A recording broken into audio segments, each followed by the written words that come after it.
আসসালামু আলাইকুম রহমতুল্লাহ। আজকে খুব গুরুত্বপূর্ণ প্রশ্নের উত্তর জানব। এক বাবার দুই ছেলে। বড় ছেলে লেখাপড়া করানোর জন্য মা বাবাকে কিছু জমি বিক্রি করে তার খরচা বহন করতে হয়, আর ছোট ছেলেকে সরকারি প্রতিষ্ঠানে পড়ানোর জন্য কোনো খরচা করতে হয়নি। এক্ষেত্রে বড় ভাইয়ের কি দায়িত্ব হবে ছোট ভাইকে সমপরিমাণ সম্পদ ও টাকা বুঝিয়ে দেওয়া? চলুন জেনে আসি শেখ আহমদুল্লাহ হুজুরের কাছ থেকে। প্রিয় ভাই, আপনি আপনার যে ভাই সরকারি বিশ্ববিদ্যালয়ে চান্স পেয়েছে, যার কারণে তার পেছনে খরচ হচ্ছে না, তাকে আপনার পেছনে যে টাকা বাবার খরচ হচ্ছে ওই পরিমাণ টাকা তাকে আপনি দিতে বাধ্য নন। কারণ সন্তানদের পেছনে যে সমস্ত খরচ হয় এগুলো যার যতটুকু প্রয়োজন হয় তার জন্য ততটুকু খরচ করা হবে।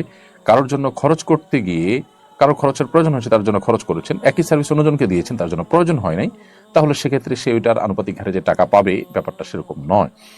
এটা হলো প্রয়োজনের উপর নির্ভর করে। যদি এমন হতো যে বাবার সম্পদ থেকে আপনি একটা ফ্যাসিলিটিস নিয়েছেন আরেকজন নেয়নি, আপনি বিদেশ গিয়েছেন টাকা পয়সা বাবার ভেঙে কিংবা বাবার জমি বিক্রি করে, কিন্তু আপনার আরেক ভাই সে যায়নি বা তাকে পাঠানো হয়নি, তাহলে সেক্ষেত্রে আপনি ওই টাকা বা সম্পদ বাবাকে ফেরত দিবেন। সেটা সব ভাইদেরই সম্পদ হিসাবে গণ্য হবে, এটা লোনের মতো হতে পারে। কিন্তু পড়াশোনা দুজনেই করছেন, দুজন ইউনিভার্সিটিতে পড়ছেন, একজন সরকারিতে চান্স পেয়েছেন আরেকজন পাননি। তো এই ব্যাপারে বাবা যদি একজনের পেছনে খরচ করেন, আরেকজন যদি সরকারিতে চান্স না পেতেন তার পেছনে খরচ করতেন, এরকম হয়, তাহলে সেক্ষেত্রে এখন যিনি সরকারিতে চান্স পেয়েছেন তিনি যে টাকা পাবেন আপনার যে খরচ হচ্ছে সে পরিমাণে, এরকম কোনো কথা নেই।